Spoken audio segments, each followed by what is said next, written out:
Welcome back everybody to Tesla Driver. Today we're out on a lovely sunny day. We've just got back from the Dominican Republic and I've actually got two passengers in the car. Holly, my fiance, is with me. Say hello. Hi guys. And Ravenna, my daughter, is also with us and she is in the back and you'll probably hear some random noises from her during the video. What I wanted to do was just do a quick kind of talk and drive in natural conditions with my family, and this is kind of how we use AutoPilot every day. I've said Holly can talk and say whatever she needs to if she feels like she should express that she didn't feel comfortable here or if she feels very close to the left, because I wanted to get a passenger's almost reaction as we go along. We're on our way up a route that we normally do and we're going to go all the way over to Beckhampton roundabout and then across to Swindon. I've done this route a lot of times. I'm still on 2018, what was it, 56.8 or something, I don't know. I've still not got the 2019 update. Apparently cars made from around September 2018 are getting that, but we bought this, when did we get this? April 17. April 2017, yeah. So we're nearly coming up to our 2 years, and actually, funnily enough, we got contacted by Tesla asking whether we would like to change it or you know, pay the rest of the finance or anything like that, and we're currently discussing what we kind of want to do.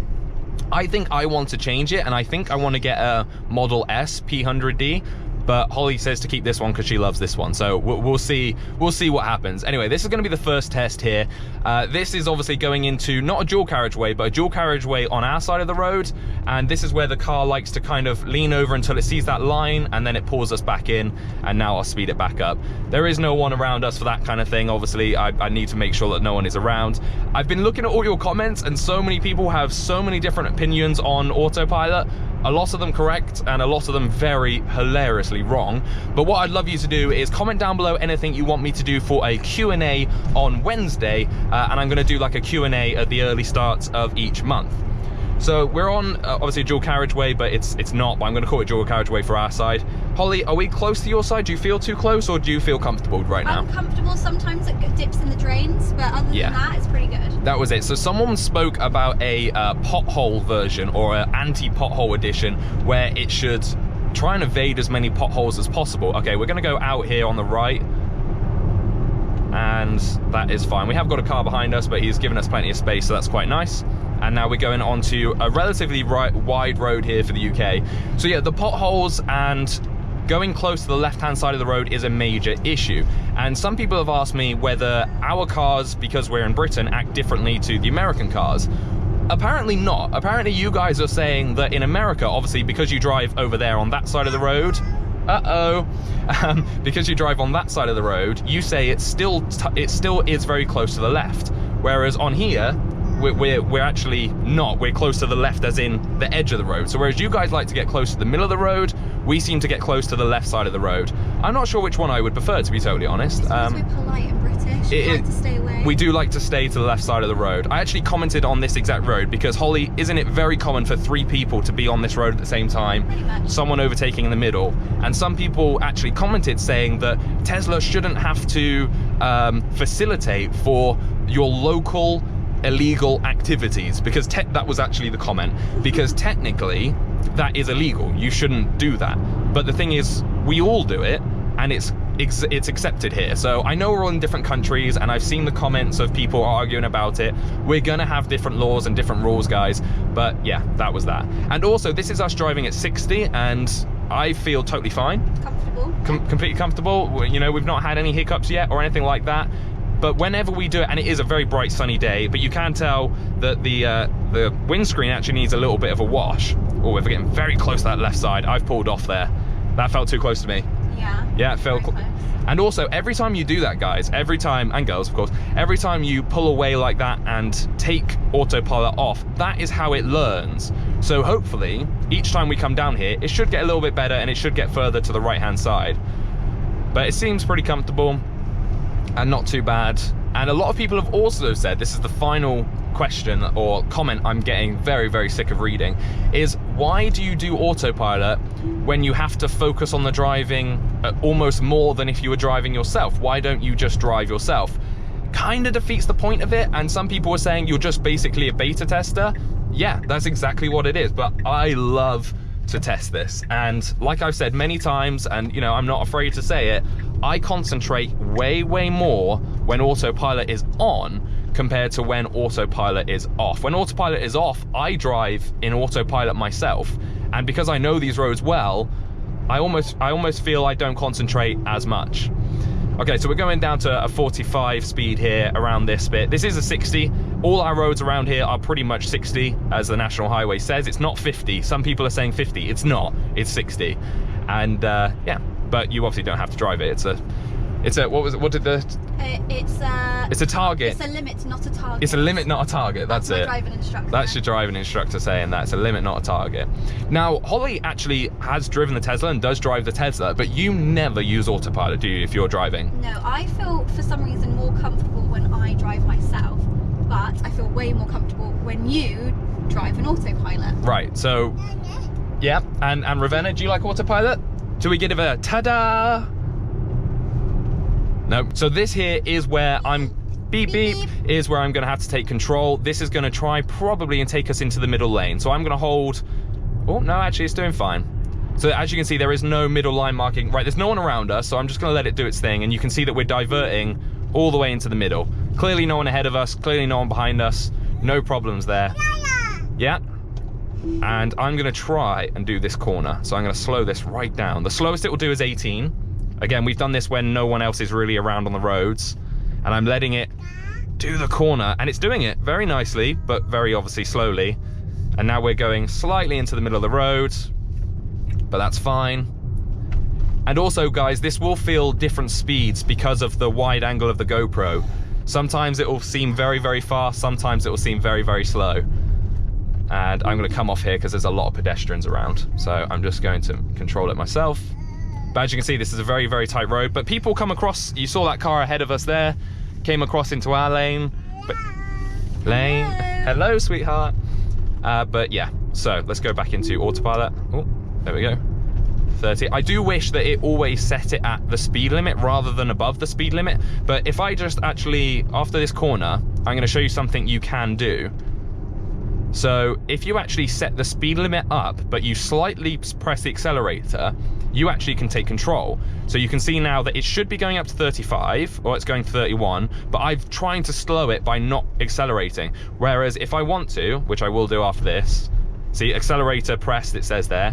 Now, even though we set it at 35, if I accelerate, it's still on autopilot, will accelerate for me to whatever speed I want it to go, even though I haven't changed the speed that I've asked it to set it at. So I could go above 60, but obviously I don't want to. And in fact, I actually want to bring it down. Oh my God, there we go, to 55. Sometimes the TACC actually like jumps up and down for some reason, and it can kind of lurch forward and backwards, but 9 times out of 10 it's pretty much perfect, and it's not something that's going to kill you. It's just something, well, you're not even going to break the speed limit because you're probably not going to. It's probably going to be all right. You'll react before that. But this is a very standard road in the UK. You can feel all of the potholes because there are lots of potholes. And a lot of people have also commented that it's the local council's fault for not doing correct lines and stuff like that. And I totally agree. If I could choose where a lot of my tax money goes, I would pick the roads, because it is not the greatest roads around here. But this is something that obviously autopilot has to tackle. So I'm going to bring the speed down here, and I'm going to hold it tight. Yeah, you see, it actually wanted to go closer left to the hedge there, but I wasn't happy for that, so I took it off myself. I'm going to bring it down to 45 in this 60 to try and allow it to go around these corners. I have done this successfully before, so I know it can do it. There we go. But you can see we've got this little dip here, and then we go back up, and it really likes to get close to the left here because of this left corner, but it did that really nicely. So let's bump that back up to 50. Nice, not too bad at all. So apparently with the new software update that is out, I actually looked online on Tesla's website, and it does say that it now can handle a lot tighter corners a lot better. So a lot of people saying that, okay, we've actually got a pedestrian here on the verge, so I'm coming off that. That's a very risky walk, my friend. So I pulled it off there because I didn't want it to do anything, of course, at this stage. And we've got an insanely tight bend here. But we are coming up behind a bus, which could be pretty helpful for us because that could regulate our speed quite nicely. So let's go back onto AutoPilot. And I apologize, I don't have a camera there or on the left side because we just got home, nothing had batteries. In fact, I've actually got it right here and it will not, look at that. That was way too close to that left side. It will not turn on, so it's completely dead. I apologize for that. So the reason it tried to go close on the left there is because the way the software works is it actually is allowed, or it allows itself to go on the line, because obviously the middle line is a white line that it can physically go over and not damage itself, whereas it's seeing that curb and thinking that that is the line, whereas obviously it can't go on the curb. Oh my god, very, very tight there. That wasn't nice, was it? I didn't like that. No, exactly. We actually, guys, if you would like to see a video of Hollie driving with AutoPilot, please let us know. Hit the like button down below and comment, and would you be up for that? Yeah, definitely. Yeah, we'll maybe go on the motorway or go find a very quiet dual carriageway to start off with, but that could be really quite fun. So let's go back onto AutoPilot. It's breaking us off because I assume I'm set to like 3. Yeah, so I'm set to further distance. Oh, I wasn't actually. Oh, the speed limit, there we go. See what I mean? The traffic aware cruise control sometimes sets the speed at a little bit of a different pace to what I would like it to, but that's fine. But behind this bus, we're pretty comfortable, so I'm going to speed it up to 50. And there we go. Oh, and also I see a lot of comments of people saying you have to have 2 hands on the wheel at all time when driving. Well, that's not true, because how would you do a stick shift? Yeah, so I know you guys like to comment some of these things, but just think about it. That's, you have to do a gear, or you can use the navigation. Okay, this is a horrible little hill, but it did it very nicely, no problem. It was completely blind and it turned, but it was actually fine there. I'm feeling quite close to the left. Yeah, see? I was about to say we're quite close to the left. Yeah, I felt quite close to the left there, and just by me holding a fairly kind of strong hold, it came off and didn't go any closer to the left. But again, it's because I think it believes it can go on that line, but I'm gonna say it's because the road is slightly, like, what'd you say, convex? It slightly bends inwards, if that makes sense. But you can see the bus is pulling away from us here. Let's bring it up to 55 and carry on straight. So yeah, it's on these bits. I would really like to be, I hope you can see there that it does say that we're close to the left, so the car knows it. It really needs some kind of offset that you can set onto it where I can put it, a 5 to 10 centimeters right. I really want it to be just over here very, very slightly. So this is a new 50, but it's actually registered it on the car that it's a 50, which is interesting because it doesn't read signs still, even though my BMW did it. Does that feel all right? You feel a little bit? That pulled out quite far there. Yeah, now actually interestingly, I hit the hedge there on an earlier video. If you go back a few videos, on the left there, I touched that hedge. It didn't do it that time because I diverted it off. So I'm thinking there it learned. You put your hand up, what was that about? It looked like it was going to pull into the side again. Okay, so you felt a little bit uneasy, but this is really good because I'd like to know what obviously passengers think of AutoPilot as well. To be totally honest, on these roads, like on this route, I wouldn't normally do AutoPilot, would I? No. I'd probably just drive this. On motorways, yeah. dual carriageways, faster road. Or very like obvious, nice like roads. Road, yeah, nice straight roads. But for the sake of today's video, we'll give it a go. But sitting behind the bus is quite nice. We're actually behind the 49 going 49. Oh, going 50 now. But we've also got some weird weather coming up, so I'm definitely going to do another weather orientated video because you guys liked the storm video the other day, and we've got a storm in a couple of days, then snow out of nowhere, and today it's lovely. It's really nice. It's warm, 13 degrees. That's kind of warm. But okay, so we're going to come up now to, again, a little bit of a tough turn here. I actually want it to go back a little bit, so let's come back a bit from the bus. So the bus is braking and turning, and we're turning as well. So you can see again at what speed a bus would do this. A lot of people also commented, why don't you just take a bus? Really? You want to be in that? Ugh. Like an oven. It's like an oven in there. There's nobody in there, literally, because it's horrible. And it's insanely overpriced. It costs more to take that than it would to drive this. Getting quite close to the left there. Just again, with the kind of weight of me holding it this way, we pulled off. Let's go back to 50. So again, we went past a 50 gateway there. but you can see on here it still says 60, so it's definitely not reading the new signs. And also, by the way, I would love to do this in a video, but I don't know, one, if legally I can, or two, if I physically can. On the right here is actually the Eboladrome from Grand Tour. It's literally, if you can see over there, you can see like behind those houses, that is where they film Grand Tour. That is the Eboladrome. Is it? Yes. Where the old lady's house and everything that's is? right there. You can go. That's the hangar? Yeah. Oh, I didn't know that. Well, that's not the hangar, but this is it. This is the old RAF Rawton. See that bike overtaking in front of us? Oh my God. You are nuts, bike. And again, we're the dangerous ones. So yeah, if you go right here, that is actually the thing. Do you want to see it real quick? Yeah, I love Grand Tour. So there is another way to get to this. You have to go around the back of Rawton. Oh, the police pulling out. God, that's dangerous. I don't think this is the official entry to the Eboladrome, but it is the entry to the place itself. So you can see here, over there is the Eboladrome, so just over there. Now, let's just have a little quick look. This is really cheeky of us. But I saw a couple of people commenting saying, can you go have a look for us?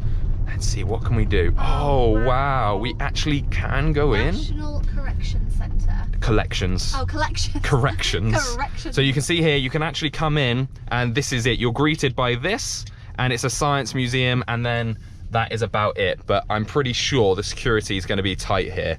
But what I will, that's a hydrogen powered, no way, let me just show you guys that. That is a hydrogen powered Prius or some sort, or a Corolla. I'm not sure, Toyota, hydrogen powered. They're doing some interesting stuff here. And what I'll do, what I'm gonna try and do then for a future video is I'll actually go up and speak to them and see if they will let me in there. But what I do know, guys, is there is a right of way around the actual Eboladrome itself. I've looked online, and there is it's not a byway, but it's a right of way for walking, and it's not a bridle way. So we can definitely go there. Maybe in a later video, I will show you it. And if you want to see that again, let us know in the comments. But I thought that was something quite cool to divert off and show you guys. Maybe even on the way back, we'll pop up and I can record it for a later video. Cool. So let's go off that. Are we all good left? Clear left. We're not clear right.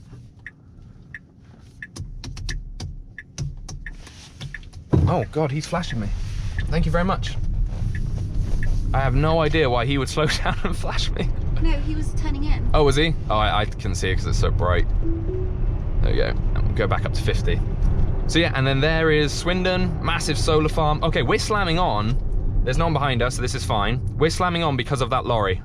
Oh. Yeah, interesting. It clearly can't see that line, and you can see there it picked it up. We slammed on because of that, which is quite interesting, but could have caused hazards. Luckily, there was no one around us. That's kind of the whole reason we went out to do this today. Now, this here is a 40 gateway. You'll still see this used to be 60. A year ago, this was 60 all the way. This whole road was 60. And they've changed it to 40, which I've got to say feels ridiculously slow for this road. But it's because I'm used to it being a 60. So, yeah, there's that. Is it going to slam on with these lorries? No, not a problem. And we're going forward. So yeah, I honestly don't know when I'm going to get the next update. Everyone's asking if there's anybody local that has the update in their Model S and Model X and wants to take me out for a drive or let me drive them for a video, please contact me. And of course, you'll get a good shout out for it and I'll take you for lunch somewhere. Anyway, we're going into a 30. It was going a little bit skew-whiff, so I thought I would pull it off myself and go down here. Now, we're going into Rawton, which is like a little residential town bit, but it's not busy. So let's see if it can handle this hill down. And as we get to the end of Rawton, we'll pull it off because I won't drive through Swindon with it on today. But I did want to see this. So again, there's no one behind us, no one around us. What are we going to do here? Slowing down for those parked cars. Yeah, definitely. We're slowing down for those parked cars and we're going to park behind them as if it was a, I don't know, a stop at a red light or something. So let's go through here and carry on through. And again, we've got a red light and I know it won't stop for it because it can't read those kind of things yet. So we're just gonna pull up here and end the video. Thank you all so much for watching. I really hope you enjoyed it. I hope you enjoyed something a little bit different and a little bit more casual. We only really did this today because I wasn't able to upload yesterday because it was Mother's Day and we had obviously a day together with Ravenna and stuff, and we thought today would be a lovely day just to have a chill drive and kind of get to grips what you guys kind of want to see next on the channel and what other kind of things you want me to do. I've got some very crazy things lined up, of which I just need to contact a few people and places so that I can go and do it safely and obviously legally, but they hopefully will be coming very, very soon. So if you have any ideas of what they might be, comment them down below as well. Anyway, thank you all so much for watching, and I'll see you in the next one. Drive safe.